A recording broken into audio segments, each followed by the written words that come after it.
There are those who walk around the earth right now who have ascension status. You might even call them monks. And their faces shine like the sun. There's always a number of them. And they don't fit in with society, so you don't find them here. But they're around. Some of them have sequestered themselves with others. Some of them wear robes. In belief systems that you will say you are not in, but you are. And when you sit next to them, you will see the master energy in them. There's always a number of them. The planet, they have to be. It is all part of the accounting system of energy. And if you ask them about their lives and what they are feeling, they will look at you with this blank stare and they'll say, "Which lifetime do you mean?" And they will be accurate because they are looking at their lives as multiple. And they are not measuring the years of their life on the planet or their heartbeats. They are seeing themselves as a soul that is forever. Completeness of purpose. This is ascended thought. And it's a door in your DNA yet to be opened. When these doors are opened, dear ones, they open slowly. They don't fly open and you suddenly change. You grow into them. You learn into them. It may take you a decade to even know they exist, much less open the door. But you will open the door. Every graduate planet goes through this.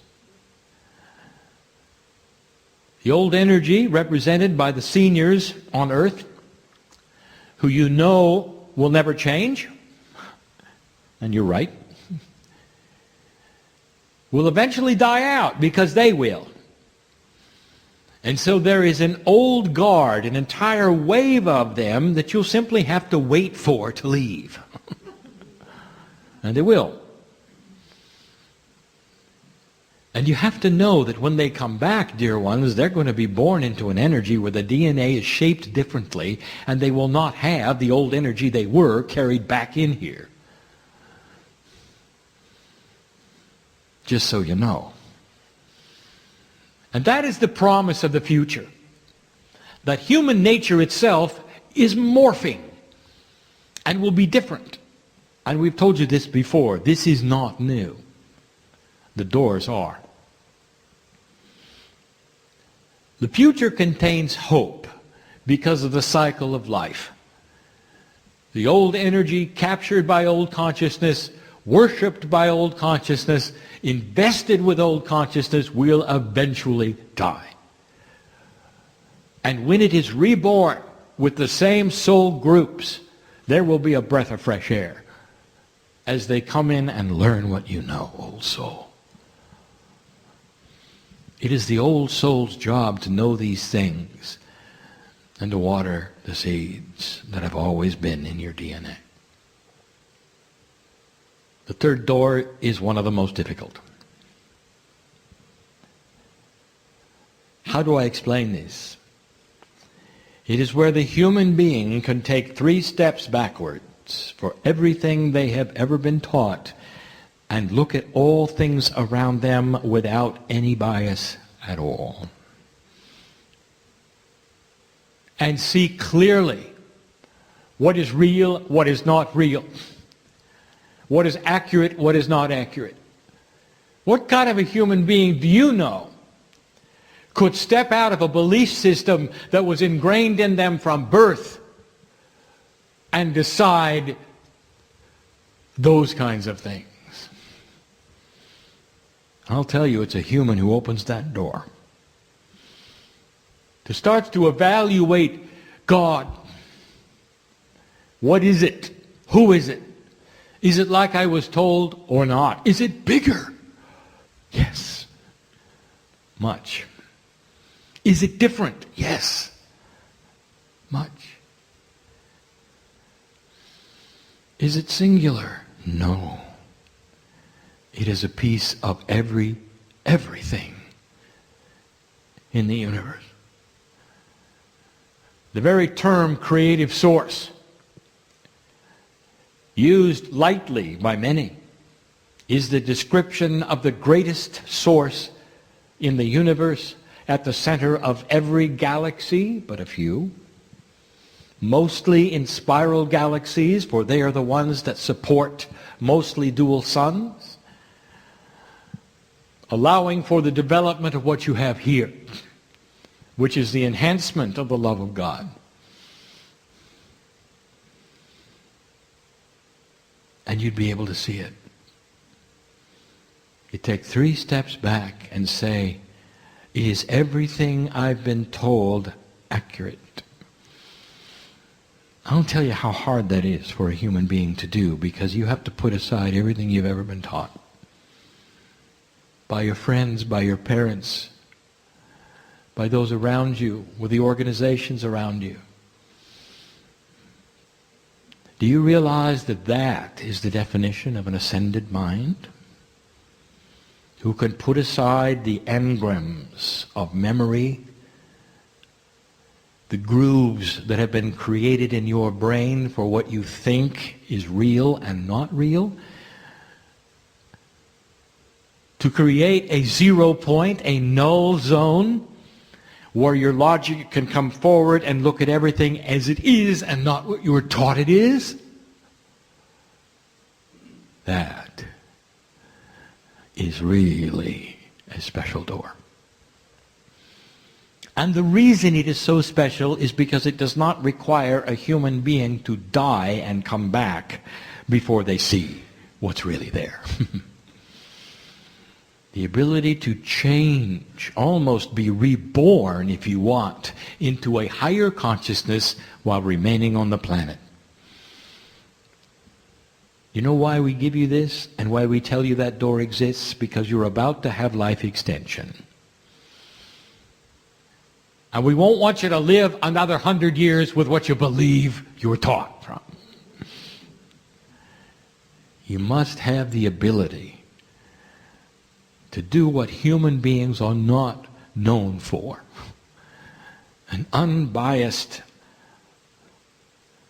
view of all that is,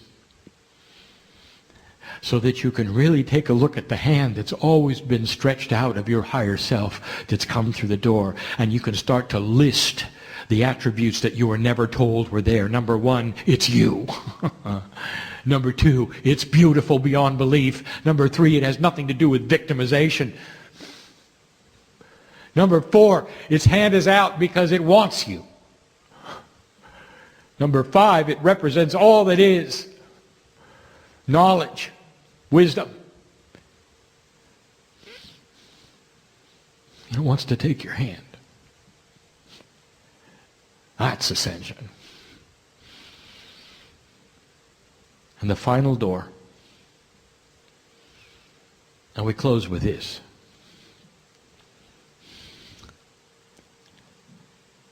We've covered before, but not in this way. And I'll call it ancient remembrance. Old souls, you're your own ancestors, and in the beginning, you knew more than you know now. In the beginning, you even had DNA,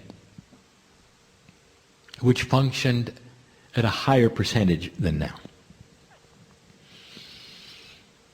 The earth has gone through phases of time fractals where you destroyed yourselves. And you didn't do it through atomic bombs, and you didn't do it through all the other things that your science fiction would say. You did it in cooperation with Gaia.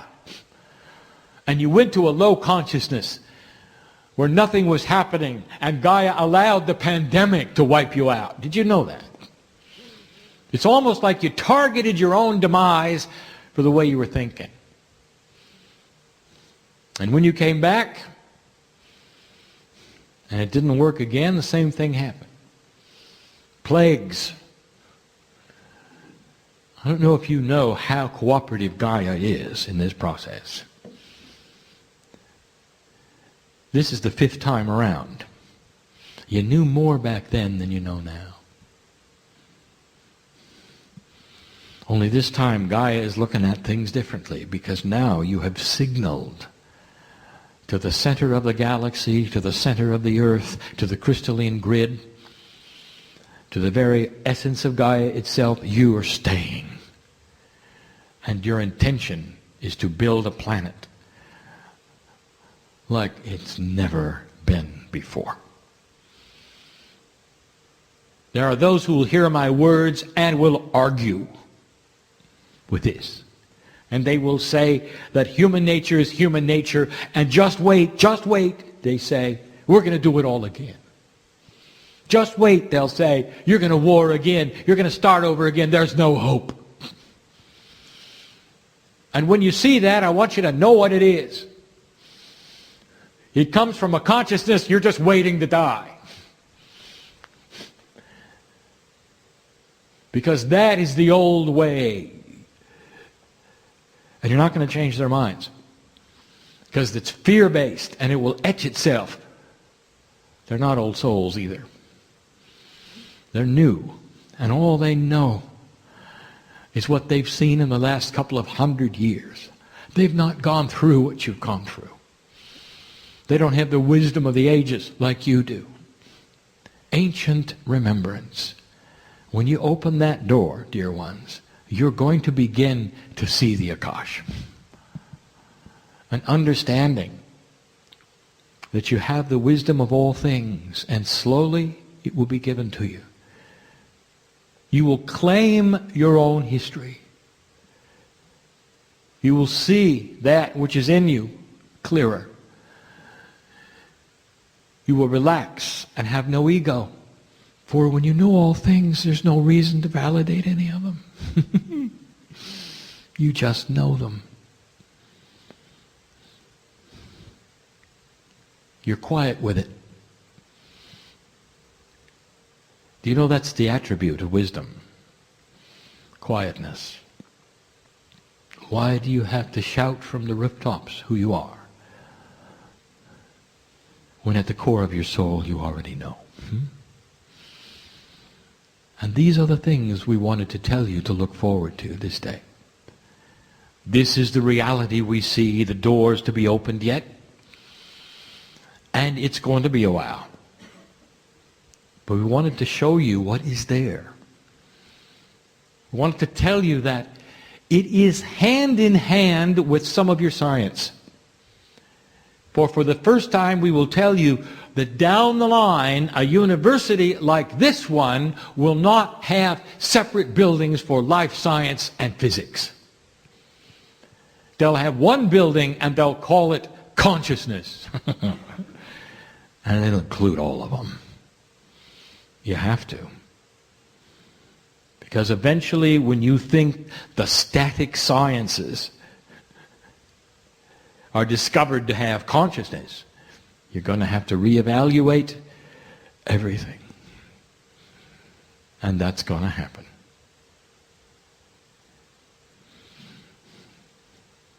There are mammals right now on this planet who are laughing. Because they know you're going to discover what they've got. And so we will laugh with them as they swim in the oceans. Many of them with smiles on their face. And they say, wait till you find out what's inside us. And that's enough for now. Blessed is the human being who cares enough about what's going to happen to take any of these things seriously, to walk out of the room differently because of it, and know that this was the truth, and you can feel it because you expected it. And so it is.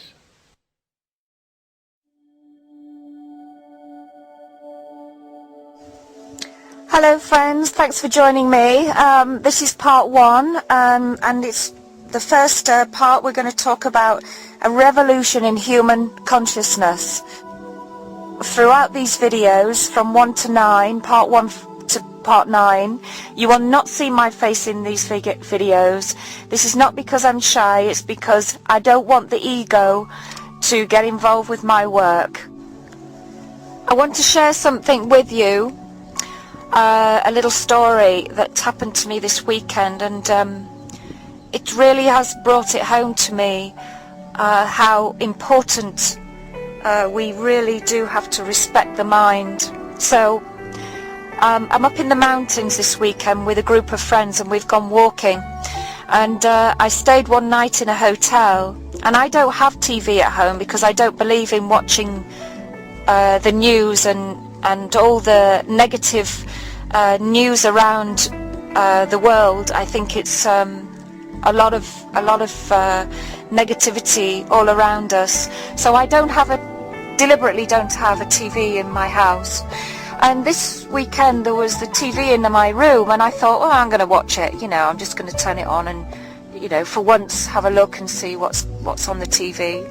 And I put the news on, and I watched the BBC World News, and all of it was about aggression. They were talking about discussing the Third World War. They were talking about all the countries that are fighting with each other, the aggression of each country, all the wars in each country. It was so apparent, the whole problem that the world has with aggression. And what came home to me more than anything was that all the wars are based on ego. Everybody wants to have a control, and the control is the ego. The ego is in control of us. The ego stems from the subconscious mind. The subconscious mind is what built up layers and layers of memory from our childhood, and it creates who we are. But unfortunately, if we've had suffering in our lives from childhood or in any way, that builds up for years and years, and it creates this big ego. And everybody all around the world, you'll see it. It's so apparent in all these big countries where there's big governments that are trying to control. It's not them that are trying to control, it's the ego, the mind. And once we start to acknowledge the subconscious mind and respect that we need to learn about the mind, and then learn about the new mind, the spiritual mind, the conscious mind, that's when our whole life changes, and we have a revolution in human consciousness. And that's what we need to start to think very, very carefully about for our future. No more wars. Nobody wants any more wars. Nobody wants to live this life of aggression. Nobody wants this. So, in these set of videos, I will try to explain to you why I believe that we are all not in control of our own destinies. That spirit is within us and all around us, and is trying to talk to us and lead our destinies in the spiritual direction we should be heading. And that unfortunately, most of us do not listen to the messages and signs of spirit, and what messages spirit is trying to tell us, so that we can learn from our mistakes. And we don't just put it down to bad luck, but we begin to listen to the signs and messages all around us, and respect them, and begin to use them to awaken to a new age, a shift in consciousness. In my own life experience, Spirit was trying to lead me in a direction to teach others. I was not listening to the messages and signs, and so this is why my sufferings carried on until I was in my late 40s, before finally I got forced to notice and heed the signs. And now, after all these years, I have been forced by Spirit to share these teachings with you. I did not want this life. I did not want this destiny, to teach, to make these videos, or to write an e-book. But I was forced by Spirit to share these teachings so that most people of the world could begin to awaken from their dormant spiritual slumber. I grew up as a quiet, shy little girl, intelligent though. I was always very intelligent, but very alone, and always spending hours and hours in quiet contemplation. I believed, even as a young child, that compassion was the key to all past, present and future pain and suffering. And without compassion, wars, jealousy, hate, anger, poverty, mistrust, lack of hope, so much animal cruelty, so much human cruelty. We have had generations and generations of these old, tired, ego, fear-type habits and traits. Now, it's 2014, and we have an age where the mind needs to mature. We have to make our minds grow up. The days of the age of the aggressive hurt egos and subconscious minds ruling our lives has to stop. So either human physical ego war will occur, or peaceful war of the human mind.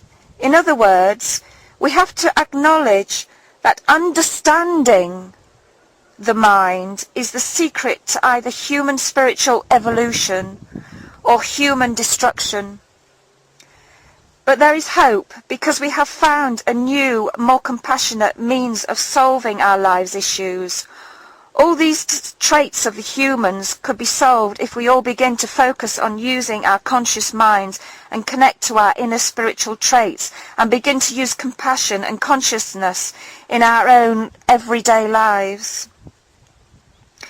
But if you are like most, you do not have time to meditate and spend hours and hours to learn consciousness, because we're all so damn busy all the time. How the hell can we do this? It's not possible. We have children, we have jobs, we have families, we have husbands and wives, and it's just not possible.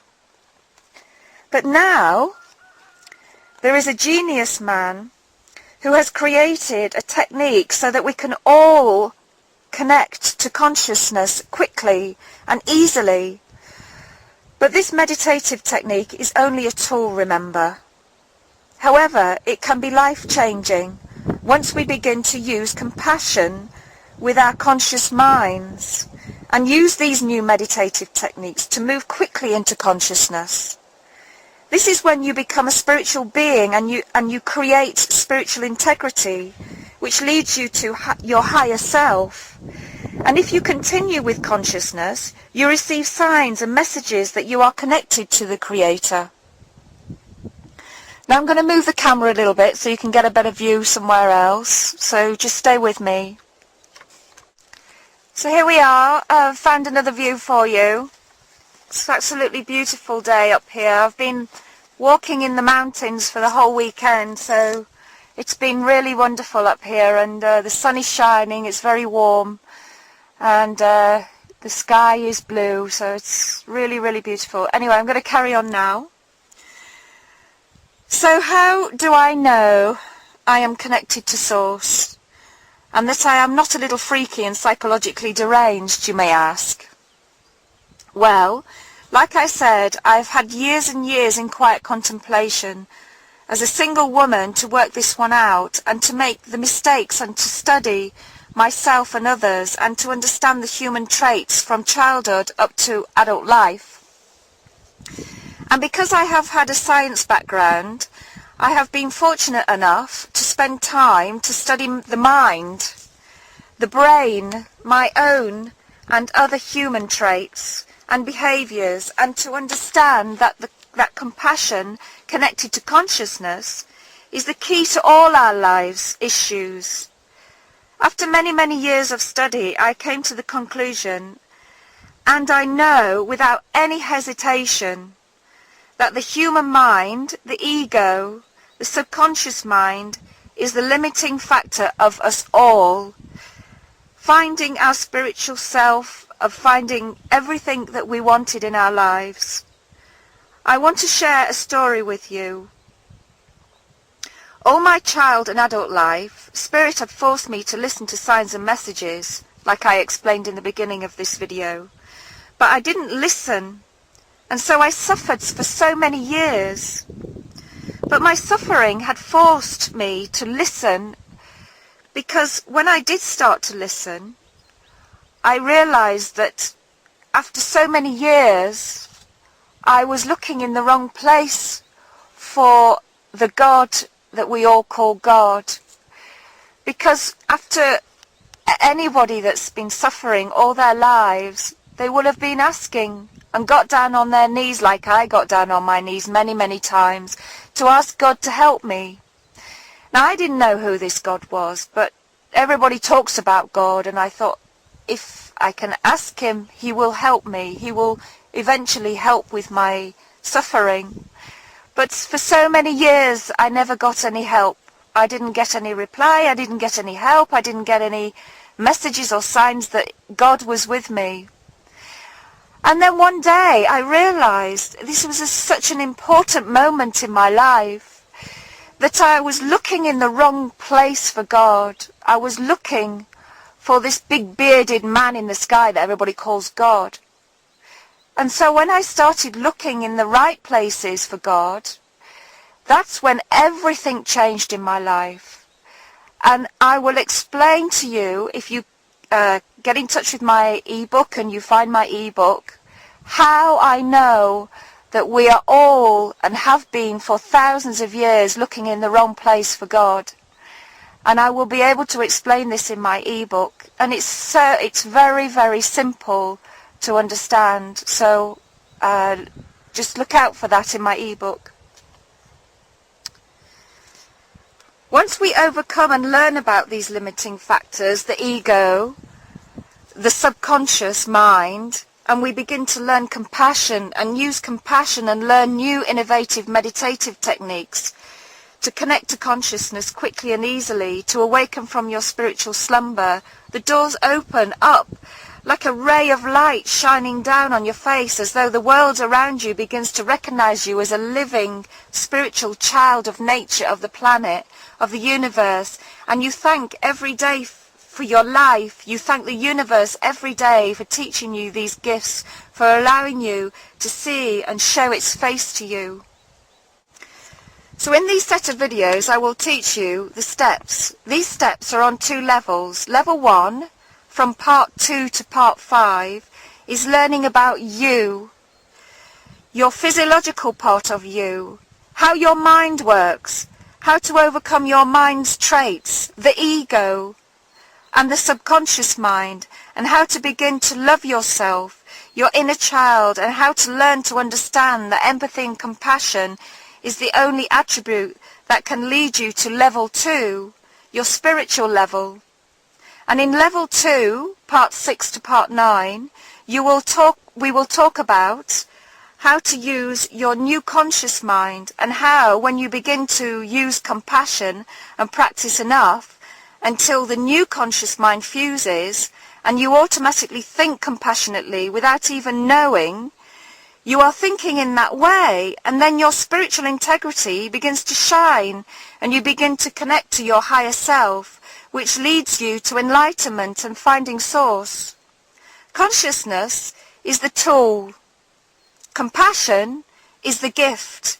It's the art of reading people, animals, nature, the art of seeing suffering without listening, just feeling another's emotions.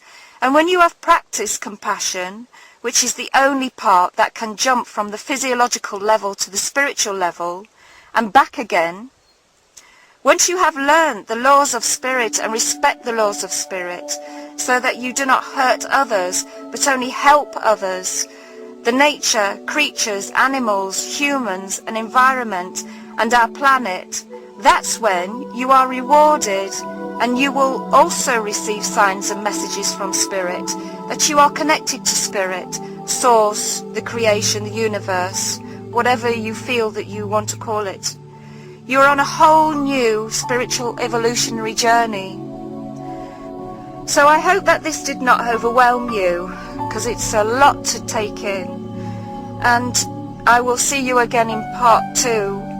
And I hope that I can share some more inspirational insight with you in the next video.